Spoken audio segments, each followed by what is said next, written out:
In this podcast, we have conversations about personal experiences with loss, grief, and unexplained spiritual encounters.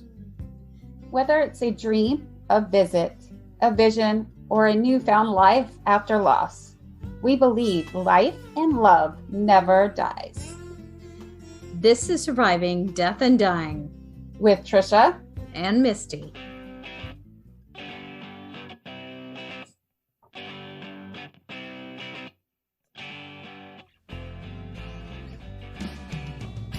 All of our conversations about life after death has made us more curious about what happens between these lives.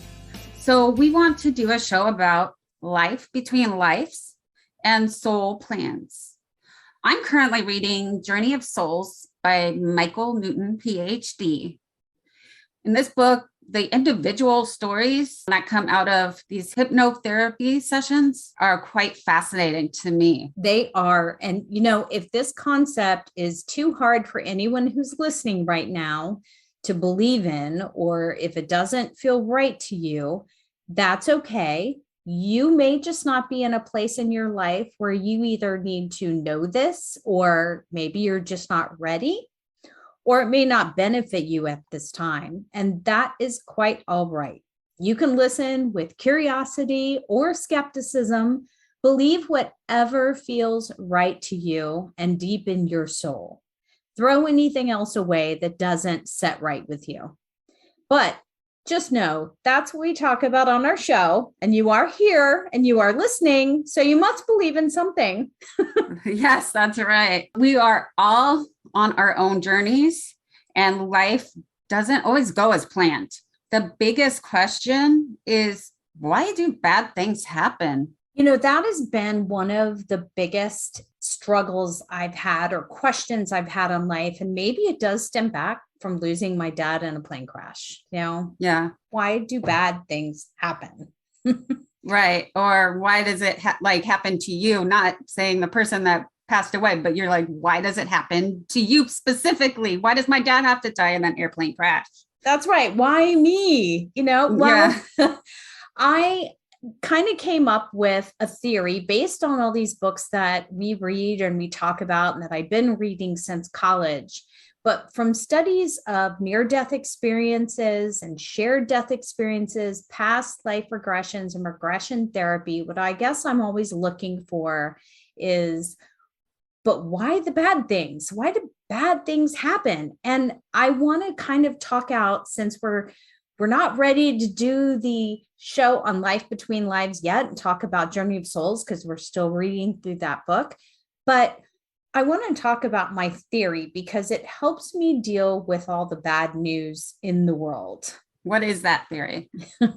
Well, at the basic level, I think I want to talk about how we first have to believe that we only really appreciate the good times if we've had bad times. Would you agree with that, Trisha? Yeah, I would say so, because without the good and the bad, your life would be boring, I think. Yeah. You need to have both. Yeah. Sometimes you like to think, I would just live on an island and have all the money I want, and the food I want, and not have a care in the world. But the truth is, you get bored, yes, or you wouldn't realize how good you had it anymore. You just get numb to it. Yeah, it's like when you're just sitting there twiddling your thumbs. Okay, it's the same thing now. What else is there to do now? What now? Yeah, no challenges. What do I do? Yeah. And so first we've got to understand and be on the same page about that. You have to experience the bad to appreciate the good. So that's one of the basic rules I even teach my kids. It's like, look, this sucks. I'm sorry you are going through this, but just remember this for when things are good, that you have experienced what wasn't good, and now this is better. And you can definitely take some appreciation now in what you have that is good. Right. And it's like right now with this whole situation with the pandemic, like the whole people losing their jobs, thinking they had all this security in the world. Mm-hmm. And then they lost it all. They lost their job. They lost their home. Mm-hmm. Who would think that we would have, majority of people would be going through that at this time in their life? Like, especially in their, if they're in their 40s or something, that they've been at a job for so long. It's true. But I've already started to hear people say what good is coming out of it. That crappy year and Right. that job security or whatever, people are starting to find the good. And that reminds me of how I listen to Joel Osteen also. I love his positive, inspirational sermons that he does. And he Yeah. talks often about how we grow out of painful, uncomfortable situations. Now, what do you think about that? Yeah, I like his stuff too. I have some of his books actually, but you have to have those feelings and deal with that, or it just doesn't feel right. You know, I don't know how to put it in words, but it just doesn't really feel right to me that, oh, they're just good. Here we go. Yay, yay, yay. And then, Yeah, and no challenges. And when you think about it, I mean, even you as a dancer, it wasn't just easy, right? How many no, think about, okay, well, there you go. There's the example. Life is hard. First of all, we know that we signed up for this for our souls to improve, but we can start at that basic level of comparing it to learning to be a dancer. That wasn't just right. easy breezy, right? No, and any athlete or anybody like that, they're dealing with, they get injuries. So you have to deal Mm-hmm. with injuries, either dancing or playing with injuries. If that's something you're passionate about, you deal with those challenges to make it happen or make it better for you or for other people around you. Right. Look at, I'm just going to say the Dodgers, too bad. They lost. They didn't get to go to the World Series, but with all the series of injury after injury for them, they kept on pushing forward. They're like, we can still do this. Yep. So they had that challenge and they challenged themselves to make themselves better. Mm-hmm. Yeah, they didn't win, but they challenged themselves like, we can do this. We got this. We're a great team. Yep. And we're a family. So to see those challenges that they had to deal with along the whole season, Right. to make it to where they were at, Right. is amazing to me, because Yep. we lost some of our great players. Yep. And we still made it. I know other teams did too, but I'm just going to go off the Dodgers. That's okay. It's a good analogy. So if we didn't have those like injuries or those stumbles and losses, Mm-hmm. they wouldn't be where they are today. Right. They wouldn't be one of the top franchising Major League Baseball teams if they weren't that good or they didn't challenge themselves That's true. to be better, for not just for them, but for their fans. Right. So these are the two basic, I think what most people can adopt or understand and appreciate is, number one, at the very basic level, we have to have a bad time to experience or understand and appreciate good times. Yes. Okay. And that to grow and then to improve, we have to push ourselves out of our comfort zone, or we have to put forth all of our energy and experience pain to grow and become better. So we agree with that too, Yeah. right? Yes. Well, life is hard, and that is true. And that is how we get better. But it's the same thing for our souls. To grow and to learn and to improve is to experience. And that means that souls also volunteer before coming to their life and their soul plans. They come here to help each other learn. And sometimes it might take a few lifetimes. Right. But I kind of find this one funny. I'm going to start on the light side, because some of the bad things that happen to people are a lot harder to talk about and not so lighthearted. But if someone said, I want to experience being bullied and understand what that's like, so I have more appreciation and I value more of the opposite sex or gay rights or whatever, you might have a soul friend that'll go, oh, I'll be your bully. Let's go. I'll help you learn that lesson. Right. And then they take that to either their next life and Mm-hmm. start organizations Mm-hmm. to help these people that are either being bullied or whatever it may be. And I Mm-hmm. think that's like a great lesson that you learn in your whole life, so that you can step up and then your next life be even better. And seeing what you pointed out too is kind of that silver lining. It's like, out of bad things often come good things. So out of a bad experience, someone will then start a foundation or a movement or They'll have awareness for other people to see appreciation and acceptance and equality. All these types. I mean, you look back through our history and see a lot of examples of this, that, horrific instances would actually result in some sort of progress, right? Right. Yeah. As tough as it is. So that's kind of the basis of why I feel there's a reason that bad things happen. And of course, we can't on this podcast answer every instance. Right. I mean, and especially with this whole year, not just the pandemic, but the whole Black Lives Matter subject too. I mean, all these beautiful people that got killed for no reason. Right. We started a movement and more people are accepting right. of how Black lives are not just Black people that are horrible. They aren't. We're all people. We're all here to have a journey and a purpose to be here. So I hope with that, it shows that people are stepping up in this life to help the next life come when they come back, that maybe that stuff will be gone. Exactly. And so over time, there's this evolution and progress, which is really beautiful. So now we take these basic concepts we've talked about, and what I can do is kind of group them into very generic instances of things that happen that are out there. And this doesn't help alleviate or take away someone's grief for someone who has lost someone in any of these ways, or if any of the things we talk about has happened to you. That's not going to help solve your pain. It helps me from afar when I hear about news stories or tragic events, because I tend to consume myself or obsess over a story about people I don't even know, and I will lose sleep. So right.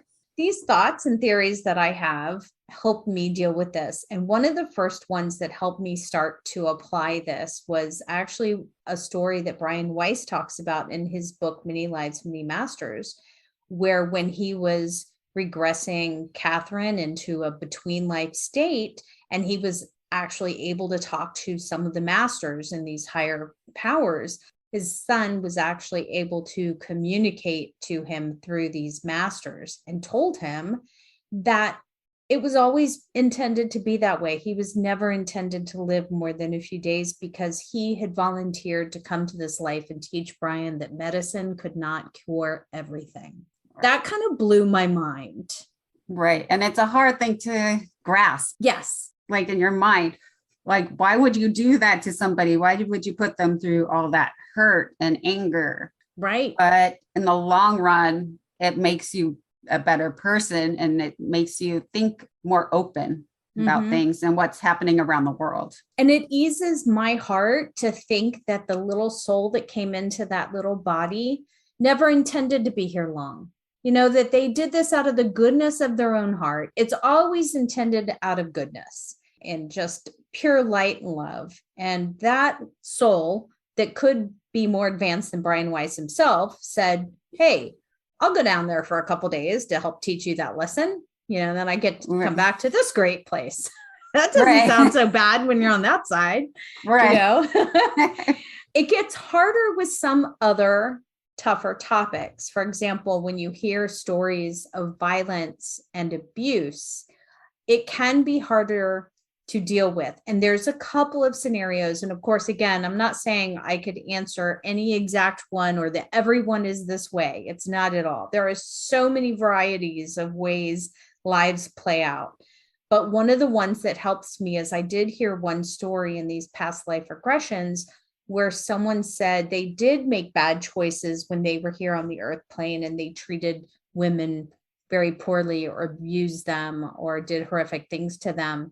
So they chose to come back into another life as a female who then got abused. So it's two things here. Number one, that soul did originate making mistakes and did something bad. Right. So yes, they did something wrong. So there was some sort of beginning stage that wasn't because of anything else. It's just, I guess we all make mistakes, and that's just proof that we're not perfect and we're learning. But they came back to experience the abuse. So I have to hold on to that. And I never look at anyone and think, oh, you must deserve that for some reason. No, it's not like that either. It just helps me let go of obsessing over hearing of horrific stories and thinking, I don't know what that soul's journey is. I don't know if they're helping teach someone else a lesson or if they're going to have to learn their own lesson in another life to make up for this. I have to step back, let go, trust in God. This goes back to faith too, and just say there's something else at work and it'll all work out, which is almost like karma. Right. What goes around comes around kind of thing. Yeah. That's true. And acknowledging that people on earth still have free will. So a person can really screw up and, yes, shoot somebody in your family and kill them and take them from you. And that's not to say the person you lost and who got shot deserved it. That's not saying that at all. It could mean that the person who shot them is messed up and they're going to have to pay for it later. So we just don't know. It can go, in so many ways.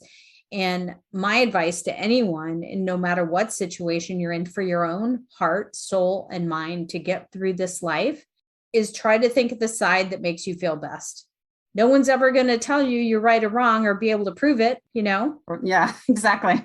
So if you're the one that had, a loved one who caused an accident that killed someone, take on the side in your own heart and mind. Don't go out on a podium and say, we told you to do this. Just to get through your day and to hold your sanity, just hold on to the belief that in some way this is going to karmically work itself out, or there's something between those two souls in that interaction that had been planned or will be worked out somewhere down the road. And then you have to let it go.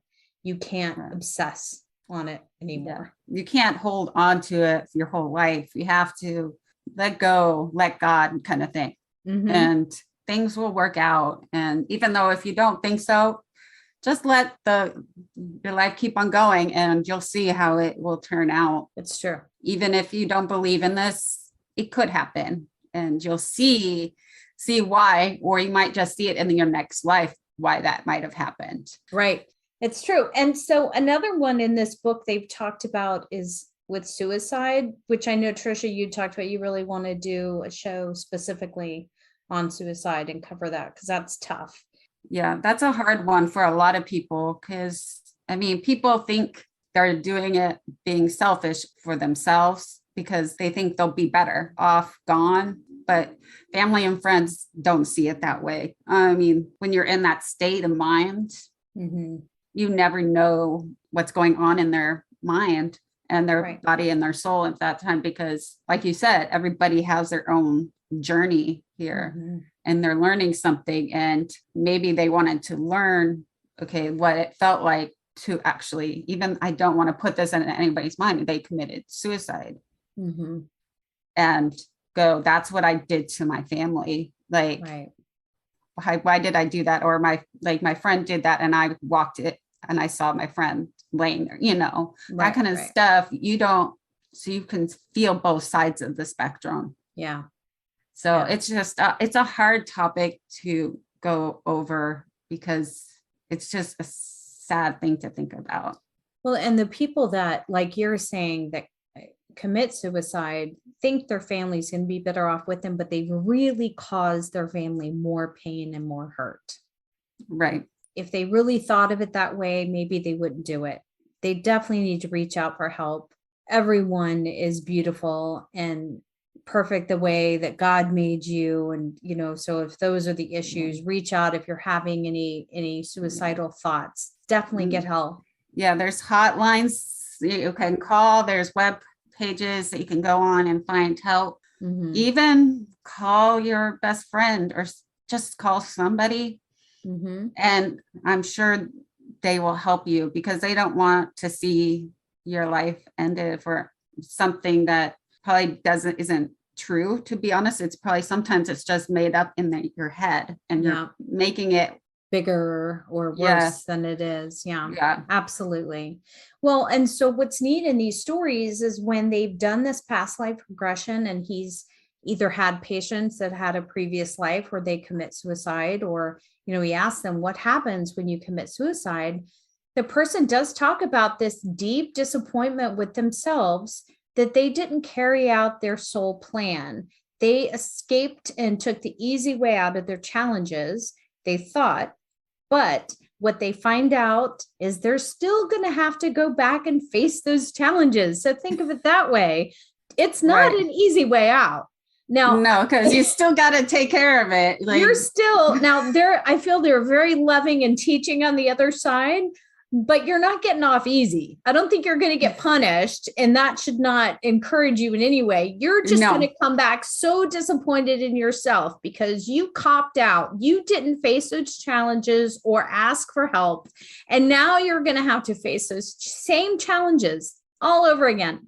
Right. Because that challenge could be being able to reach out to somebody when you're in that stage and help others. I mean, it's hard. I mean, I had people that I've known that have been at that point. I haven't had anybody that I knew personally, but they've been to that point where they're like, I'm thinking about it and what should I do and all that. And you point them in that right direction to find that happiness again and joy because their life matters and it's okay not to be okay. Right. And to that point, I would say do it once, meaning stick this life out so you don't have to do this twice. Do it again. Or, it's like, okay, you think it's tough now, wait till you come back and have to do it again from scratch. Right. So think of it that way. Maybe if people realize that, first of all, they're going to hurt someone so badly that they don't mean to hurt. And second of all, it's not getting them out of anything. They're going to be put back in. It's like, nope, back to the beginning of the line. You got to start over. Yeah. And no one realizes at that moment that they're going to have to come back and finish their journey here on that journey's path that you came in that life for. Now you have to come back and redo that whole thing. Start over. I think, maybe that would be an approach to someone to go, do you want to start over and do this all again exactly the same way? And they might go, no. Okay, you're already here. Let's keep going forward in the right direction and get you out of this. Let's solve your issues. It's a much better way to handle things. Yes. Well, one of the tougher topics I found, and it's still kind of vague, but it was really fascinating to me, is when you would ask about, like, what about extremely violent people who've committed horrific acts of violence that are historic? I mean, you could use like Hitler as an example. I was just thinking that one when you were talking about that. Right. Well, they actually say energy never gets destroyed, but sometimes somebody's energy gets so messed up, they have to reprogram it or fix it. And this one still stays really vague in anything I've read, but it's almost like either they're set aside, they're in hibernation, their energy is being reprogrammed or reworked. I mean, I really don't know. It's like a robot and you're trying to refix the whole system and it can't get refixed. That's a good analogy. They got to refix their wires and stuff. And, and we can't fathom what that is like. At least let's hope not ever. Yeah. So there is something that's happening to those souls, but everything in these stories and all of these books, in the hypnotherapy sessions, the people that get regressed and talked to are analyzed and studied. And in these books, what they do is they pull all these common stories together, and they're coming from people all over the world with different religious backgrounds and different beliefs. And yet they're all telling a very similar story that we're going to talk about in the Journey of Souls, the whole progress, which is beyond the near-death experience, because they regress someone back to a previous life, but then they talk them to their death so that they say, now tell me what happens after you've died. And this is where that book that we're reading is based on. And he's taken all these therapy sessions that he's done and he's put them together, Michael Newton, and he has studied them and grabbed them and grouped them, and he'll give specific examples of, in my next case 12, this is a good example of this. And it's just really fascinating to think that there is this whole life between lives.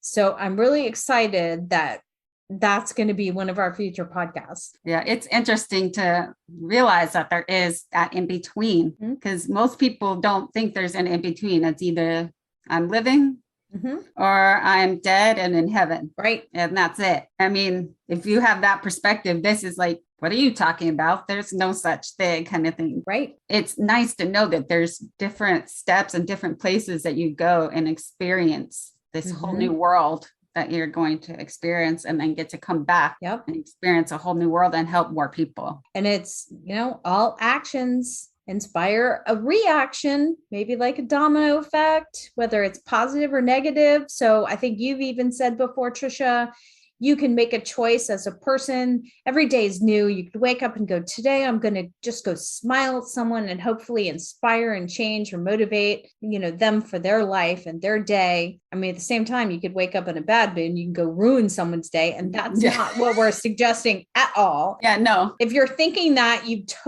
need to start over with all of our podcasts because you're totally missing it. Right. Go back to bed, take a nap, and wake back up and start it again. Start again. Yes. So I think what it comes down to is, as you and I believe, we're just souls living in a physical body, and we are here to learn and grow. We make mistakes, but we always have the opportunity to balance everything out, which is what is so positive and inspiring and motivating to help keep us move forward. It may just have to happen over many lifetimes. Exactly. That's it for today. Thanks for listening. We'd love to hear from you. So email us at trisha.misty.tm@gmail.com. You can also go to our website, survivingdeathanddying.com, for links to the books we talk about. So please like, share, subscribe, and follow. Well, we did it again. We survived death and dying, another episode. Because we believe life and love never dies.